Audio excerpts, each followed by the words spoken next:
¿qué tal? Muy buenas noches, bienvenidos a Noticias 22. Qué alegría poder estar con ustedes en este jueves de cine en unos minutos en vivo.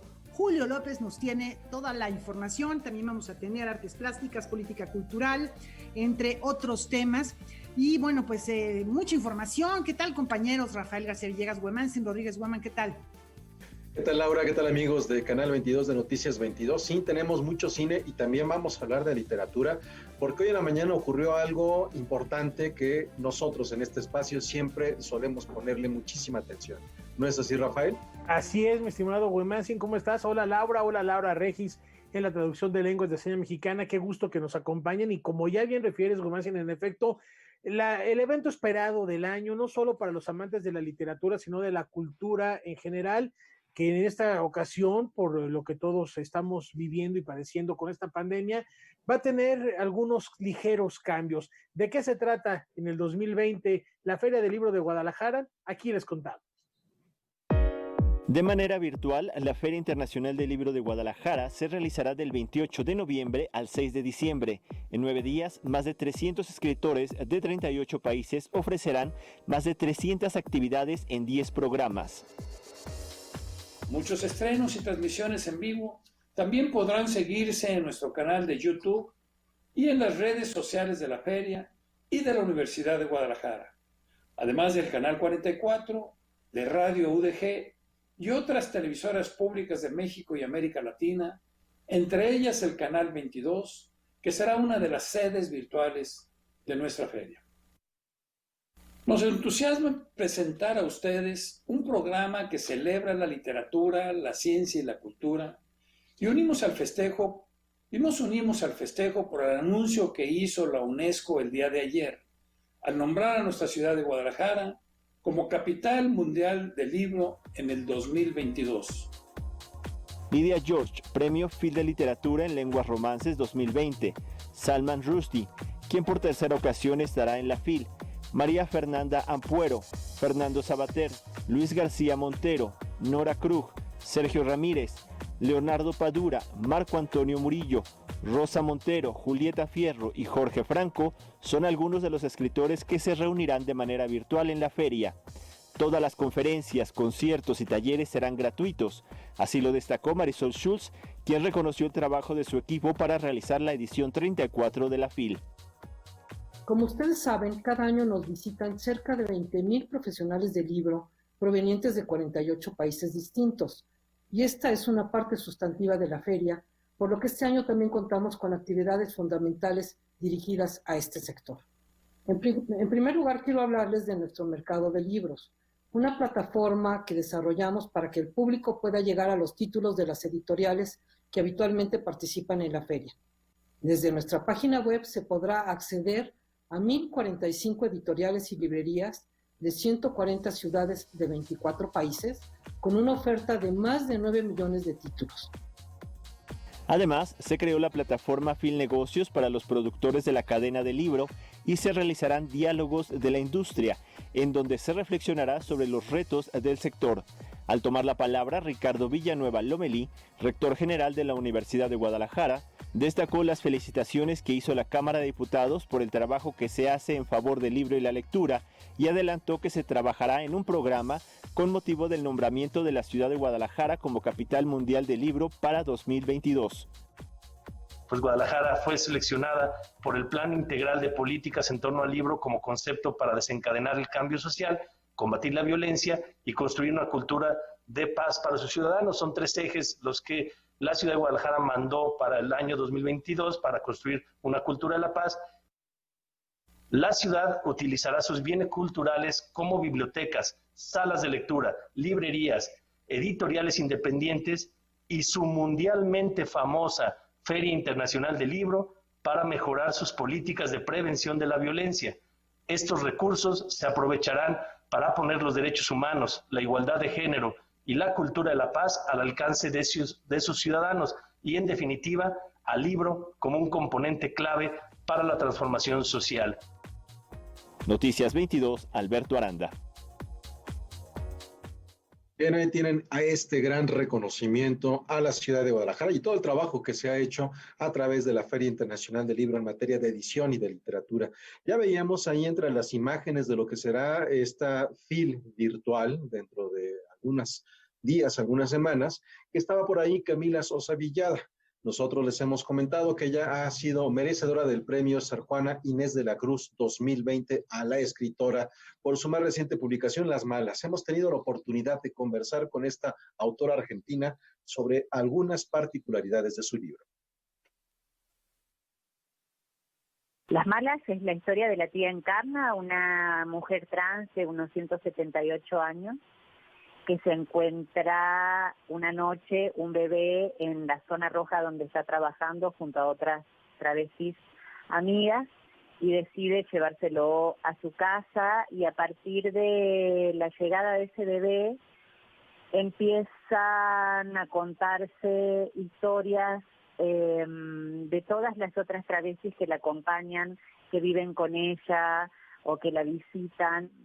Yo fui escribiendo el libro a tientas, como quien dice, a ciegas, sin querer dejar ningún mensaje, sin querer hablar sobre ninguna cosa en particular, más allá del misterio de estas mujeres que vivían en esa casa junto a la tía Encarna. ¿Qué sentimientos te despierta el recibir este premio, el premio Sor Juana, por Las Malas? Bueno, en principio mucha alegría porque es mucho dinero, yo no me lo esperaba. Muchísima alegría por eso, muchísima alegría también porque, bueno, muchas colegas argentinas que yo quiero y respeto muchísimo han ganado también el premio. Aquí se dicen las Juanitas. Luego está el significado más místico que sea el premio Sor Juana Inés de la Cruz. Yo me imagino a Sor Juana escribiendo contra el viento, contra la tormenta,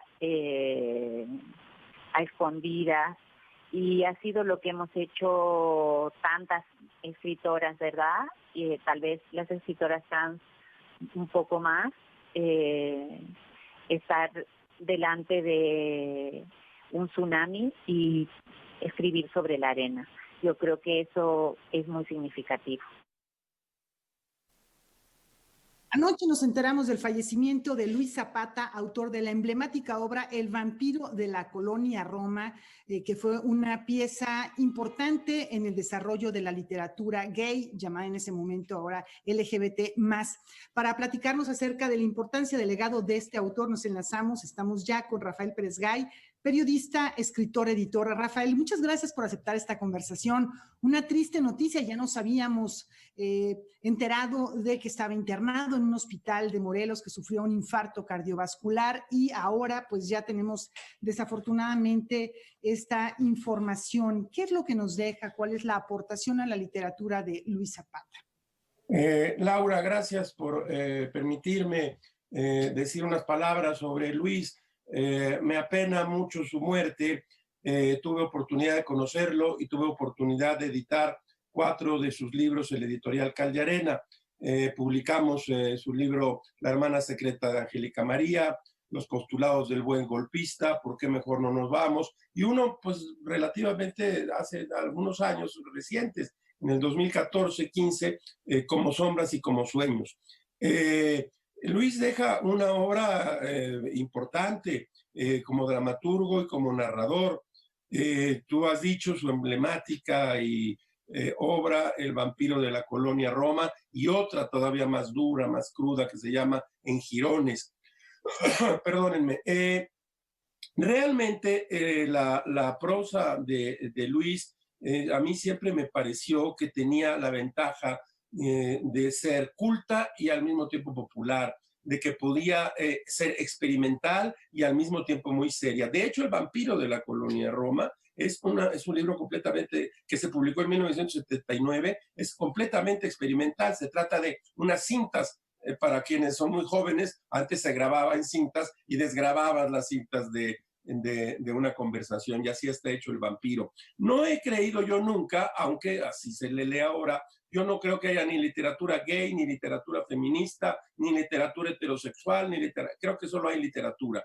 Y Luis era un representante mayor de esa literatura en México, aquí entre nosotros. Él estudió letras francesas, nació en el año de 1951 y era capaz de traducir, hablaba muy bien francés y era capaz de traducir el francés antiguo, Luis. Luego él nació en Chilpancingo, vivió mucho tiempo en Acapulco y nos conocimos en aquellos años 70, finales de los 70, principios de los 80.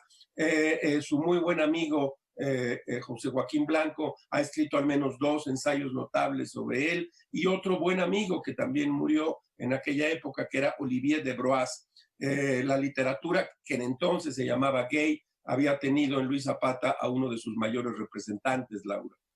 Efectivamente, lo que mencionas es importante, esta diversidad de sus letras, novela, cuento, teatro, cine, crónica, autobiografía, colaboraba con muchos medios impresos, hacía, como ya lo acabas de mencionar, traducciones también de una manera magistral. Yo creo que es muy importante destacar esto como un gran maestro de la narración de la lengua. Y también toda esta parte de la diversidad de la sociedad mexicana, entre ellas la parte de, sí, la homosexualidad, pero coincido contigo que ahora se le puede a lo mejor clasificar, o se le ha clasificado de esa manera, pero lo importante es el trabajo literario que realizó. Realizó un trabajo literario fundamental, nunca dejó de escribir, había en él un escritor genuino y no solo talentoso, sino auténtico. Eso fue lo que Luis Zapata siempre fue. Allá a principios de los años 80, hicieron una aparición, hizo una eclosión, y esto tiene que ver con 2 asuntos. Primero, la aparición de la mujer en la vida pública de un modo definitivo, y la aparición de los homosexuales en la vida pública. Todos salieron del closet, y eso enriqueció la vida mexicana, la volvió más plural, la volvió más diversa y la volvió más democrática. Son 2 momentos fundamentales. La mujer como una parte fundamental de la sociedad, profesional, literaria, artística, de lo que me quieras decir, y al mismo tiempo la homosexualidad y también el lesbianismo, para ponerlo, por eso hoy es LGTB, ¿no? Entonces, y Luis fue un representante que, sin embargo, nunca quiso ejercer ni un liderazgo, nunca quiso ser representante de esto. Él hacía sus libros, era un hombre encerrado en su gabinete, escribiendo día y noche libros muy buenos, por cierto. Uh-huh. Bueno, pues sí, ya está México también como personaje de sus crónicas. Rafael, otra noticia realmente muy, muy penosa que nos enteramos en el transcurso de esta tarde es del fallecimiento del poeta, traductor, editor Sandro Cohen, también profesor muy querido, un hombre promotor de la literatura, de la buena redacción, de la buena escritura. Él fue hospitalizado por padecer COVID y desafortunadamente no logró superar esta enfermedad. También alguien que deja un legado muy importante, no nacido en México, pero adoptado, viviendo en México desde que tenía a la mitad de sus 20 años. Él ya estaba en México y se quedó para siempre en nuestro país, adoptado por nosotros. Una pena realmente. A Sandro Cohen lo vi un par de veces, tuve una relación como editor también con Josefina Estrada, a quien le mando desde aquí un solidario abrazo y cariñoso por esta pérdida irreparable. Sandro Cohen trabajó mucho en algo que los escritores a veces descuidan, que es enseñar a escribir, y tiene un manual de redacción fantástico que fue un éxito, un bestseller. Se dedicó a tratar de darnos claves sobre cómo se puede escribir, cómo se pueden cometer menos faltas, pero era además un hombre culto, era un escritor, era realmente un escritor que dejó libros importantes. Me apena muchísimo que sea una víctima más del coronavirus en este año que espero termine pronto, que es el 2020. Uh-huh. Y bueno, pues él junto con su esposa Josefina Estrada, hablando de la vulnerabilidad de los escritores frente a esta y otras situaciones de salud difíciles, sin tener una seguridad social, sin tener el apoyo de una instancia como pasa con muchos otros creadores culturales, Rafael. Sí, del mismo modo que ocurrió con Luis, hicieron una campaña,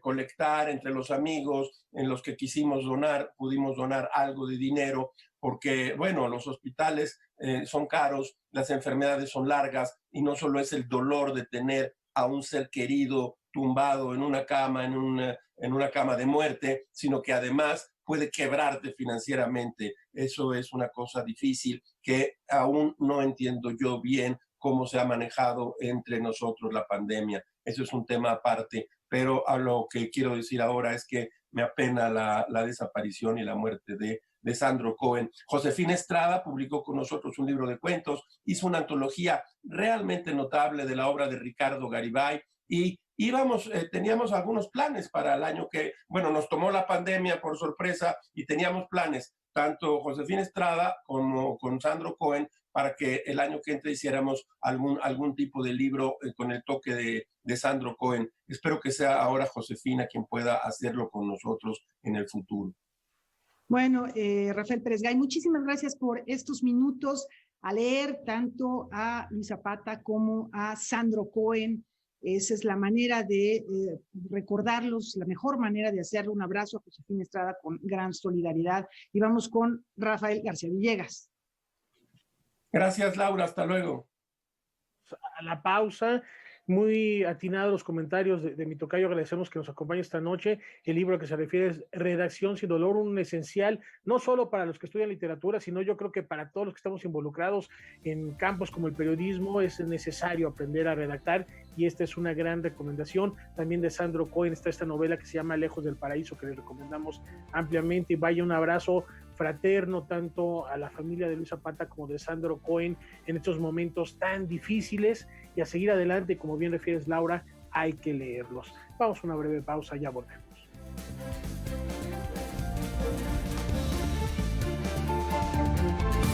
Cuídate del COVID-19 con un consejo Prevenims. Usa cubrebocas y úsalo correctamente. No proteges si solo cubre la boca y no la nariz, si lo usas en el cuello o si está húmedo. Recuerda que solo es útil con otras medidas de prevención: higiene de manos, estornudo de etiqueta y sana distancia. COVID, más vale prevenir. Verás, te toca cumplir. Es de justicia. Aquí, seres sin presente ni futuro se reúnen a consumir sus vidas y contar historias de muertos y aparecidos. Las vueltas del Citrillo, del director Felipe Casals. 75 aniversario de los estudios Churubusco. Jueves, 22:30 horas. Gracias. A ti que a pesar del peligro estás en el hospital luchando contra este virus, que dejas a los tuyos en casa para ir a cuidar a los que están enfermos, aun cuando te mandan a la guerra sin fusil, que superando carencias, miedo y cansancio, curas, atiendes, animas, limpias, porque tú haces funcionar al sector salud de México y lo entregas todo por tu vocación y tu amor a este país. De corazón a corazón, muchas, muchas gracias. PRD, la verdadera opción de la gente. Jueves de cine, jueves de Marquesina, y entre sus múltiples notas, no es spoiler, pero Julio López trae un invitadazo de lujo de alfombra roja y caravana. Vamos a la Marquesina.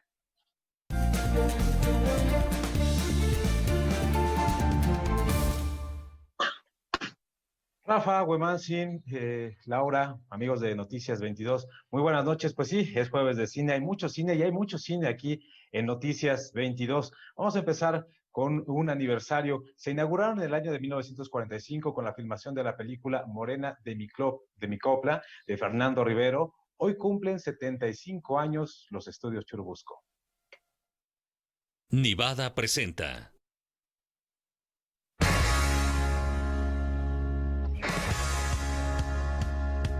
Los estudios Churubusco celebran 75 años de existencia. Se dice fácil, pero ahí, dentro de sus muros, se han materializado sueños y pesadillas, historias de amor y desamor. Se han creado mundos y viajes en el tiempo posibles gracias a la magia del cine. Estudios Churubusco es Patrimonio Cultural de la Humanidad, tiene los foros más importantes de América Latina, los más grandes. y con mejores servicios, tiene bodegas de arte y vestuario muy profesionales y tiene sistemas de postproducción también de la más alta calidad, ¿no?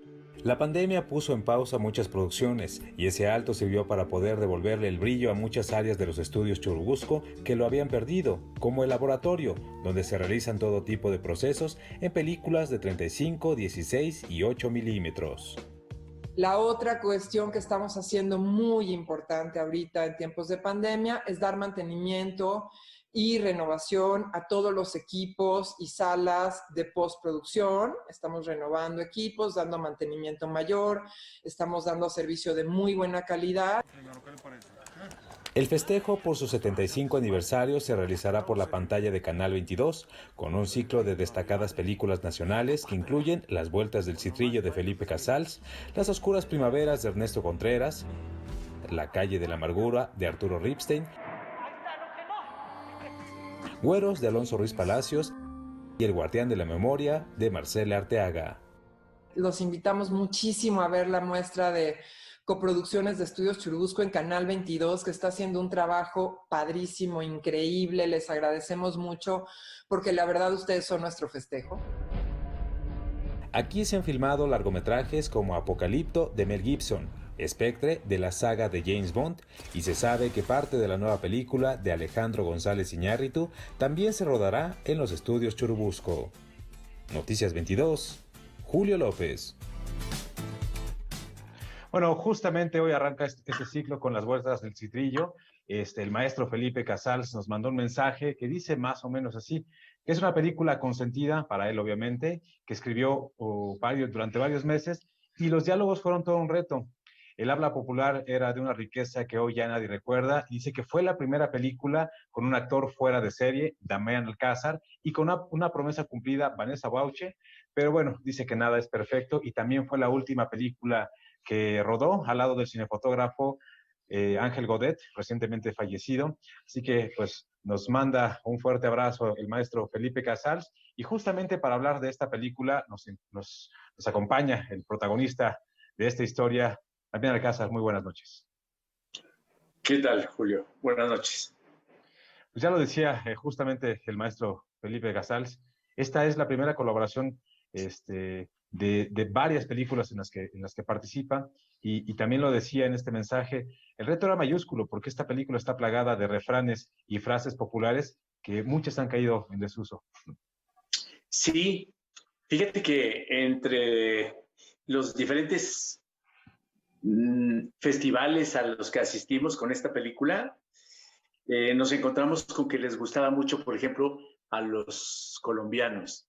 Y les gustaba justo por la riqueza de ese lenguaje popular tan antiguo, mexicano, que tenía vocablos extraordinarios y que el maestro Casals escribe de manera formidable. Yo creo que es una de las cosas más fuertes de la película, la belleza del lenguaje. Y además es un lenguaje cinematográfico. El guión es absolutamente cine. Entonces, gracias a ese texto, porque ya sabes, los personajes son lo que hablan, son lo que dicen, ¿no? Gracias a esos personajes tan bien escritos, le saca el filo y el nivel actoral a todos, o sea, incluyéndome, por supuesto. Yo creo que es el mejor trabajo de mi querido amigo José María Jaspic, de Jorge Zárate está espléndido, Mario Zaragoza, de verdad, y era la belleza del texto, no solamente como literatura, sino como literatura cinematográfica, porque los personajes están perfectos. Además tiene un tono rulfiano, a mí me lo parece, ¿no? Alguna vez se lo comenté al maestro Casals y como que no le hizo mucha gracia, pero le dice, si alguien en este país puede hacer, no sé, Pedro Páramo, es usted, maestro. Realmente el manejo que tiene de esta cosa de realismo mágico que por supuesto se lo lleva a García Márquez después de haber abreviado en Rulfo, ¿no? Y todo eso lo contiene este texto extraordinario. Así es, y tiene cosas como de realismo mágico porque vemos de pronto a los muertos, pues volver al mundo de los vivos de alguna manera. Esta es una película que además, dicho sea de paso, se filmó, en los estudios Churubusco porque la cantina fue recreada ahí, ¿no? La película se desarrolla en el año de 1903 y al final del porfirismo y tiene que ver ahí un triángulo amoroso con justamente José María Yasnik, Vanessa Bauche y el personaje que usted interpretaba, don Damián Alcázar. Sí, hicimos locaciones en el estado de Morelos y en San Luis Potosí también. Locaciones maravillosas que el maestro se conoce porque conoce el país, ¿no? Y los estudios Churubusco, por supuesto, ¿no? El baluarte de lo que queda del cine mexicano. Porque antes teníamos pues otros estudios. A mí me tocó todavía trabajar en los estudios América y luego ya pasaron a ser los dueños, pues los de Azteca, ¿no? Y por poco también nos desaparecen los Churubusco en la época de Fox, no sé si tú lo recuerdes. Ya querían hacer ahí pues una plaza comercial y meter Palacio de Hierro y Liverpool y esas cosas. Una cosa brutal. Y la comunidad cinematográfica pues salió a la defensa de el único enclave cinematográfico que existe ya en la ciudad, los Churubusco. Así es, se han dado muchas pugnas, digamos que el gremio del cine siempre está luchando y defendiendo todos sus baluartes, como ya lo decía, ¿no? Esta película, sin lugar a dudas, también tiene un valor muy especial para la cinematografía nacional. Y es una película también muy disfrutable porque, pues, básicamente lo que vemos son a 3 personajes en esta cantina y obviamente a los comensales que ahí también convergen, contar pues, un poco de sus anécdotas, un poco sus vivencias y, por supuesto, también un pequeño homenaje al pulque, que es una bebida nacional. ¿Qué tanto ahí la pasaban? ¿Cómo fue justamente esa convivencia con estos actores que usted ya mencionó también, como Jorge Zárate, que es otro de los coprotagonistas de esta historia? Fíjate que desde el principio nos pusimos de acuerdo, yo los convoqué a que fuéramos a buscar haciendas pulqueras o tinacales, que así se llamaban, o se siguen llamando, no lo sé, donde se fermenta el aguamiel para conseguir el pulque, ¿no? El brebaje de los dioses, la bebida realmente prehispánica.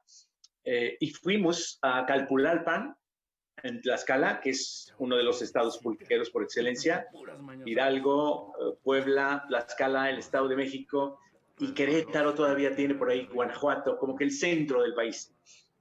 Y fuimos a disfrutar de esa hacienda, nos dieron hospedaje, el dueño de la hacienda nos dio hospedaje, estuvimos conociendo el pulque, hablamos con el dueño, los dueños, digamos, de la hacienda pulquera. Se exportaba, yo supongo que de alguna manera se sigue exportando a lugares como Japón, China, y nos decían también que en Chicago pedían mucho pulque. Y bueno, se perdió pues por la entrada de la cerveza, ¿no? Pero el pulque realmente era la bebida nacional. Perdona. Ya se perdió esta bebida mexicana, ya se perdió realmente. Nos dio el maestro, por ejemplo, como parte de nuestra preparación para arribar a este mundo del pulque, este documental extraordinario, La canción del pulque, ¿no? Es maravilloso, maravilloso el documental. Fuimos, lo disfrutamos, lo sabemos, lo conocemos. Es recomendable tomar pulque. Dicen que le falta 2 grados para hacer carne, pero también dicen que tiene muchos ácaros y que por eso tiene proteína. La ambientación es extraordinaria. El maestro tenía la capacidad, todos los días de llamado son una clase de cine con el maestro Casals, con muy pocos elementos y con un trabajo muy cuidadoso y con una concentración de creador absoluto, puede recrear estas atmósferas. Es una de las películas que más me gusta de las que en las que yo he participado. Es realmente muy buena historia, muy bella, muy mexicana. Yo creo que pocas películas muestran lo mexicano y sobre todo en esta época, ¿no? Previo antes de la Revolución. Así es, pues es una oportunidad sin lugar única de ver esta película. Muchísimas gracias, Damián Alcázar, por recibir esta videollamada. Sé que siempre está muy ocupado y estaremos muy al pendiente de los proyectos que vienen para usted. Un placer que esté con nosotros esta noche. Ojalá que sigan pasando nuestro cine, porque ya ves, nos dejaron sin salas de cine para el cine mexicano. Ojalá que Canal 22 siga y todavía muchísimo más, y que surjan otras ventanas para poder ver nuestro cine, porque a la fecha estamos haciendo más de 150 películas al año y solamente podemos ver 5 o 6 en las salas de cine, cosa verdaderamente triste y es una pérdida de dinero, de esfuerzo, de talentos. Ojalá que por lo menos en las pantallas de televisión podamos disfrutar nuestro cine, que hay muy buen cine mexicano. Así es, y justamente ya lo decía usted aquí a través de Canal 22 con este ciclo que tiene que ver con el 75 aniversario de los estudios Churubusco. Este fin de semana y todos los que vienen del mes de noviembre y parte de diciembre se estarán pasando películas sensacionales, ya lo decíamos hace un rato, por ahí va a estar La Jaula de Oro este fin de semana, va a estar también Miradas Múltiples, va a estar Las Oscuras Primaveras, por ejemplo, ¿no? Va a estar La Calle de la Amargura de Arturo Ripstein, en fin, son películas que van a estar pasando viernes, sábado y domingo, me parece que todas a las 10:30 de la noche, hay que estar muy pendientes de los horarios, pero mientras tanto arrancamos aquí con las vueltas del Citrilo. Muchísimas gracias, Damián Alcázar. Nosotros vamos a una nota que también se estrena justamente en la Cineteca Nacional, se llama Todo en Juego, que tiene ahí a Dagoberto Gama como algunos de los protagonistas, también está Mónica del Carmen y Luis Alberti. Los dos últimos acaban de ganar un premio Ariel en la pasada edición justamente de esta ceremonia y bueno, ahora participan en esta película que, ya lo decía, llega a la Cineteca Nacional. Los invito a verla. El México de finales de los años 80, la idea de progreso que comienza a llegar a las comunidades rurales del sureste mexicano, el béisbol y el tránsito de un jovencito de la niñez a la adolescencia. Todos estos elementos se conjuntan para dar forma a la película Todo en Juego, la ópera prima de ficción del director Alfredo Marrón Santander, basada en el guión de María Diego Hernández. Lo que nos muestra es un mundo distinto a ese mundo que estamos acostumbrados a ver en la mayoría de las películas mexicanas, que es el mundo rural, el mundo de las comunidades, porque también allá hay, ¿no?, todo ese universo de qué hacen los niños en las comunidades. La película está inspirada en un hecho real que muchos años atrás conoció la guionista. 3 hermanas son vistas revolcándose en el campo y pronto la gente empieza a decir que están poseídas por el demonio. Ismael decide ir a espiarlas y al hacerlo se convierte en testigo de un crimen. A mí me gustan los finales, en las historias, los finales abiertos, porque eso me da posibilidad de conectar mucho con la historia e imaginarme yo misma cuál será el camino que seguirán los personajes. ¿No se cayó? El proceso de casting fue largo, pues desde el inicio buscaron involucrar a la gente de la comunidad. Rocío Belmont se encargó de impartir los talleres donde se escogió a Emmanuel Torres como protagonista. La decisión es más que acertada, pues este chico se desenvuelve con naturalidad en los espacios que ya conoce. Además, lo acompañan en esta travesía 3 actores profesionales que viven su mejor momento: Mónica del Carmen, Leonardo Alonso y Luis Alberti, el antagonista de la historia. Bernabé, que es el papel que protagoniza Luis Alberti, es un personaje que a mí en lo particular me caía muy bien. O sea, me cae muy bien, me genera mucha simpatía, a pesar de que es el malo, creo que también es un personaje que tiene su historia, ¿no?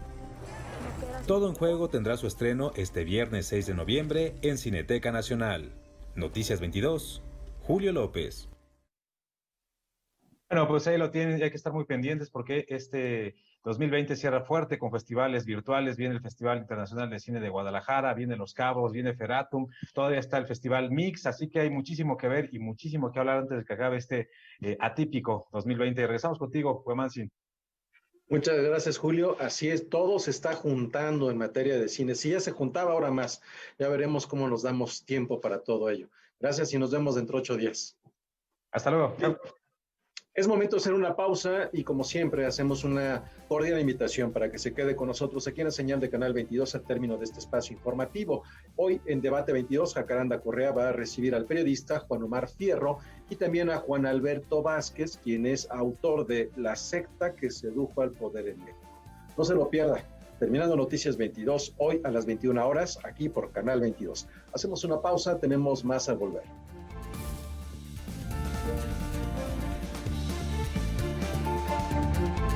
Cuídate del COVID-19 si tienes obesidad. Acude a tu unidad médica para saber si tu peso pone en riesgo tu salud. Con obesidad, el riesgo de enfermar gravemente por COVID es mayor. En el 800-22-22-668, la familia IMSS está para atenderte. Frente al COVID, más vale prevenir. IMSS. Desesperado por vivir en la pobreza, un músico jerezano acepta ir a tocar a la fiesta de un misterioso charro. ¿Es usted, comadre Eulalia? Sí, compadre, soy yo, no se asuste. Pero tú estás muerta. Te enterramos hace unos años. Primero trate de tranquilizarse, compadre. Ahorita voy a aclarar todas sus dudas. El Callejón de las Leyendas presenta El músico que tocó en el infierno. Jueves a la medianoche. Mi papá ya estaba tendido en una cama a causa de la cirrosis hepática. Tomaba mucho. Cuando mi padre murió, ya nada más se incorporó y vomitó un pedazo de sangre, se acostó y murió. Mi hermano Martín murió a causa de las drogas y el alcoholismo. No te tenías que morir, primero mi papá y luego tú. ¿Resultado del alcohol? Me quitó a las personas que más amé en la vida, las hizo sufrir. El mundo de las drogas no es un lugar feliz. Busca la línea de la vida, 800-911-2000.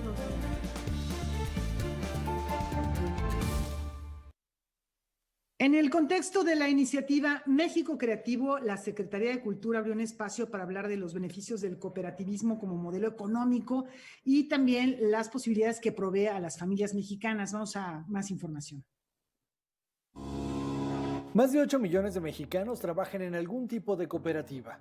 Es un modelo que no solo reduce la desigualdad, también genera un bienestar colectivo. Dentro de las mesas que organiza la Secretaría de Cultura a través de la iniciativa México Creativo, se expusieron algunas prácticas que se han generado en el país.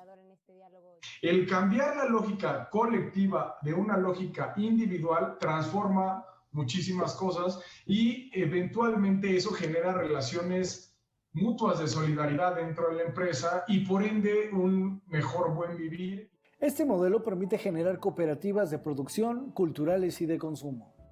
Bajo una lógica de empresas colectivas, yo puedo decir, yo bailo, tú diseñas, tú eres nuestro representante, tú eres el que produce, tú eres el que encuentra los recursos financieros, tú eres el que vende las entradas. Es decir, cuando todos sumamos nuestras habilidades y las ponemos a funcionar de manera cooperativa, colectiva, para lo que nos apasiona, créeme que entonces no estaríamos generando empleo, estaríamos todos trabajando en lo que nos apasiona y generando ingresos, teniendo una identidad propia y sobre todo poder de decisión sobre nuestra fuente de trabajo, que eso es lo más importante. Entonces estaríamos convirtiéndonos en empresarios sociales. Esta organización logra satisfacer de manera conjunta sus necesidades. Como el más valioso, que estas empresas reducen la desigualdad. Y esto genera, a su vez, que haya mayor seguridad en los territorios.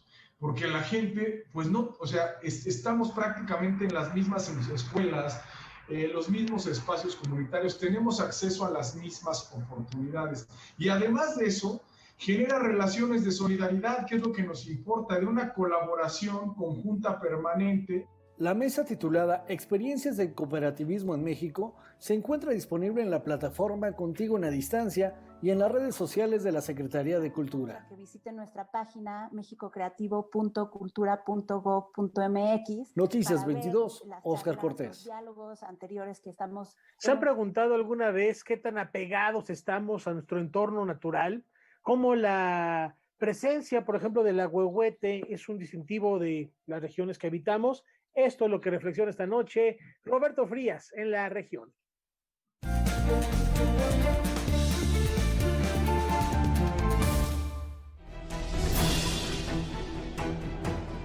Como muestra de los cambios de paradigma de nuestro mundo, donde nos encontramos más preocupados por la tecnología, lo virtual y lo urbano que por la naturaleza, comentaba Octavio Paz que ya nadie o casi nadie conoce los nombres de las plantas y los árboles.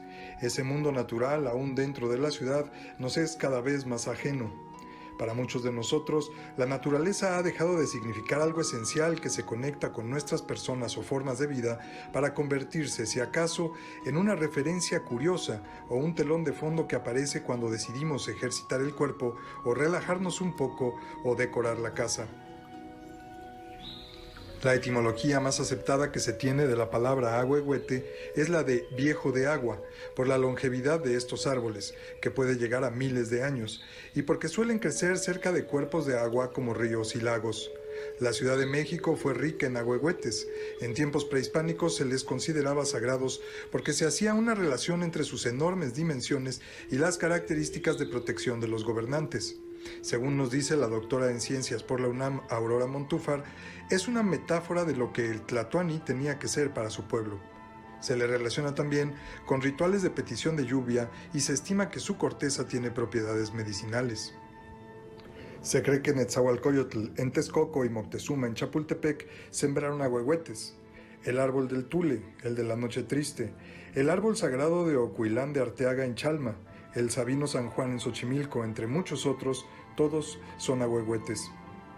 En Chapultepec existe aún el tronco de El Sargento, muerto de deshidratación en 1969, como muestra de lo que le ha ocurrido a muchos árboles de esta especie. Parecería que la importancia de estos árboles es meramente legendaria o histórica, pero al igual que miles de especies de plantas y animales que han vivido en la Ciudad de México desde tiempos remotos, la sobrevivencia de los ahuehuetes no sirve a intenciones decorativas o a caprichos ambientalistas. Si lo pensamos bien, el ecosistema mismo de la ciudad es producto de la combinación y recombinación de muy diversas formas de vida a lo largo de los siglos. Si dejamos que esas formas vayan muriendo, entonces estaremos dejando que muera la base misma de nuestro entorno biológico. De ahí que no sea gratuito conocer los nombres de las plantas y los animales. Si conocemos a alguien por su nombre, si entendemos su historia y su relación con la nuestra, es muy poco probable que seamos indiferentes a sus sufrimientos y a su posible desaparición. Es decir, no estamos hablando de folclore, sino de nosotros mismos. Para Canal 22, Roberto Frías. Y es que imagínense tomando esta referencia que nos pone Roberto Frías sobre la mesa, el árbol del Tule, ese que está aquí, muy cerca de la ciudad de Oaxaca, tiene más de 2000 años de edad. Así que imagínense lo que viven estos árboles y toda la historia humana es un suspiro frente a los troncos de estos maravillosos árboles. Vamos a continuar con más. La 19ª Bienal de Pintura Rufino Tamayo ha comenzado su recorrido por la República. Esta noche veremos uno de sus puntos de partida, que es el Museo de Arte Contemporáneo de Oaxaca. La Bienal de Pintura Rufino Tamayo surgió hace casi 2 décadas del interés del artista oaxaqueño Rufino Tamayo y el INBA para promocionar y fortalecer la expresión pictórica de nuestro país. A lo largo de su historia ha sido un espacio que ha servido además para mostrar las diferentes tendencias y vertientes de la pintura contemporánea nacional. Este 2020, la Bienal da a conocer los ganadores de su 19ª edición, cuyas obras se exhiben del 30 de octubre y hasta enero del 2021 en el Museo de Arte Contemporáneo de Oaxaca. Ha tenido una evolución bastante interesante a lo largo de todas las ediciones. En particular es una radiografía importante de ver cómo la pintura, en este caso, es una herramienta de expresión y a través de los años, de las diferentes tendencias, sigue vigente. La exposición presentada por el Instituto Nacional de Bellas Artes y Literatura en colaboración con el Museo de Arte Contemporáneo de Oaxaca, el Museo de Arte Contemporáneo Internacional Rufino Tamayo y la Fundación Olga y Rufino Tamayo está compuesta por 51 obras seleccionadas de un total de 1,634 piezas de 817 artistas de más de 15 estados de la República que respondieron a la convocatoria. Hay algunas obras que son más figurativas, algunas más abstractas, algunas que llevan a ser un poco más, un acercamiento más conceptual acerca de la pintura en sí, como de la materialidad de la obra de arte. El jurado de premiación, constituido por los artistas Magali Lara, Dayana Pimentel y Carlos Palacios, otorgaron los 3 premios de adquisición a Plinio Humberto Ávila por su obra Plaza de las Tres Culturas, a Alejandra España por su trabajo Túnel y Vislumbre y a Jonas Lerin por su pieza Finger Blast. Esta exposición se puede visitar de manera presencial a través de con horarios que el público puede informarse a través de las redes sociales o de la página del museo. Y sí se presenta de manera presencial. Posteriormente va a ser alguna itinerancia que estamos confirmando las sedes para finalmente, a finales del próximo año, presentarse en la Ciudad de México. Noticias 22, Omar Vera. Antes de la pausa, el Festival de Poesía en Voz Alta se va a llevar a cabo de manera virtual del 6 al 8 de noviembre en su edición titulada La lengua que vibra antes de la palabra. Se hace una invitación sonora al público a través de esta propuesta para pensar el ejercicio mismo de la voz previo a su dimensión semántica. Bueno, entren a la página para que entendamos muy bien con todo detalle de qué se trata. Pueden consultar este sitio en Casa del Lago UNAM, que me parece ya tienen ahí en pantalla, y así comprender bien de qué se trata y poder participar. Regresamos.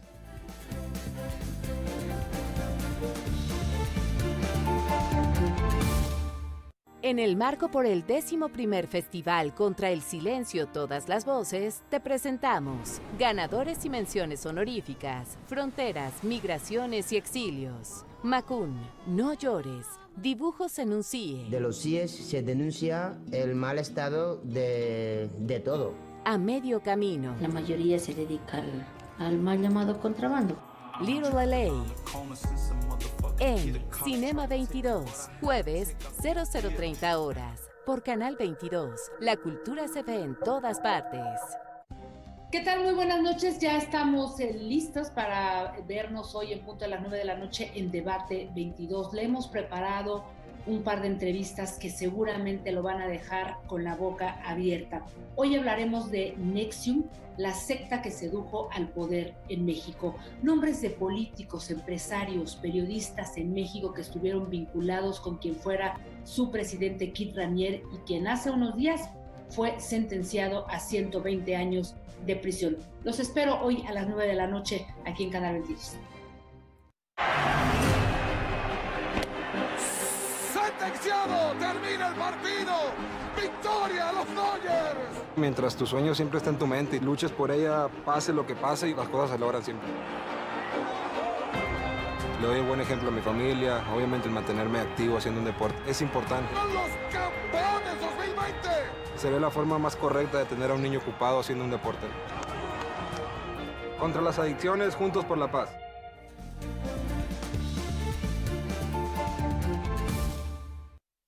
La editorial de la semana corre en esta ocasión a cargo de Yasmina Barrera, que nos hablará sobre el libro Memorias de una oso polar.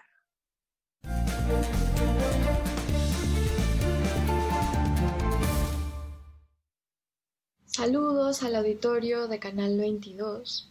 Hoy quiero recomendarles un libro de Yoko Tawada, una escritora japonesa que vive en Berlín y escribe en japonés y en alemán. El libro se llama Memorias de una osa polar y está publicado por la editorial Anagrama.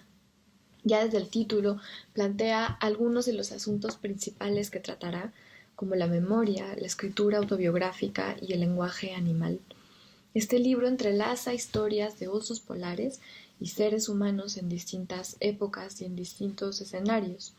Es un libro con un gran sentido del humor que desdibuja los límites entre lo animal y lo humano, entre realismo y ficción especulativa. Y en esa borradura de fronteras, el lenguaje tiene un papel esencial. ¿Cómo se comunican los seres humanos y los animales? ¿Qué formas puede tomar la empatía en sus relaciones? ¿Qué tipos de lenguajes en común podemos encontrar o inventar? ¿Cómo podemos traducir a palabras la experiencia animal? Estas son quizás algunas de las preguntas más antiguas que se ha hecho la humanidad. El antropomorfismo, darle voz y características humanas a los animales, es una estrategia literaria tan antigua como la misma literatura. Hoy en día, en medio de una emergencia climática que pone en entredicho nuestra supervivencia, plantearnos estas preguntas es más urgente que nunca. Y en un mundo en que la devastación de los ecosistemas naturales es cada vez más brutal, los puentes intelectuales y afectivos que esta novela tiende entre especies son esenciales. Continuamos con más información aquí en Noticias 22. Hoy han comenzado las actividades del programa Toma Feminista del Chopo, Artes y Activismo en América Latina, con un taller que reflexiona sobre cómo debemos apropiarnos del arte para subvertir las formas de representación en el cine. Todos los detalles a continuación. Con el objetivo de compartir y reflexionar en torno a las artes y el activismo feminista, desde Chile hasta México, la Cátedra Rosario Castellanos de Arte y Género y el Museo Universitario del Chopo coordinan el programa que lleva el nombre Toma Feminista del Chopo, Artes y Activismo en Latinoamérica. El evento, en el que de manera virtual se llevan a cabo una serie de talleres, exposiciones, mesas de diálogo y conferencias magistrales, inició este 4 de noviembre con Desenfocando el Género, taller de cine transfeminista. Las personas que vivimos las violencias patriarcales, pues hemos estado siempre dentro de este terreno del cine, pero de alguna manera bastante invisibilizadas, ¿no? Entonces la idea del taller y la idea de hacer una reflexión en torno a cómo se ha construido el género en el cine y cómo el cine es una tecnología que ha ido reproduciendo ciertas dinámicas de género, es justo pues que la gente se pueda apropiar de esta herramienta y podamos subvertir formas de representación y formas de hacer cine, ¿no? El programa, que también está compuesto por un coloquio de activismo feminista y disidencia sexual, una exposición gráfica feminista y una muestra de videoarte feminista latinoamericano, logra romper las barreras entre feminismo y transfeminismo, corriente que amplía y problematiza el sujeto político del feminismo. Justo esa propuesta es muy interesante y es muy importante que desde la UNAM y desde el Chopo y desde la cátedra haya habido como un posicionamiento político claro en torno a lo trans dentro de los feminismos, ¿no? Porque creo que está habiendo una tensión muy grande en estos últimos tiempos de parte de algunos feminismos que son abiertamente transfóbicos, y creo que simbólicamente es muy importante que exista este posicionamiento desde esta institución. El taller de cine transfeminista, cuyo cupo era para 20 personas, cerró la convocatoria con 70 inscritos. Sin embargo, el programa general continúa con otras actividades hasta el 24 de noviembre. Para mayor información, visita las redes sociales del Museo Universitario del Chopo y la Cátedra Rosario Castellanos. Noticias 22, Omar Vera. Editorial Turner celebra 50 años de existencia. En la calle de Génova, en Madrid, España, Manuel Arroyo Stephens abrió una librería. Pese a la dictadura y censura literaria que había, de manera clandestina comenzó a editar libros que consideró fundamentales. De esta manera nació hace 50 años Editorial Turner. Hoy continúa su labor y se adapta a los cambios de la industria editorial.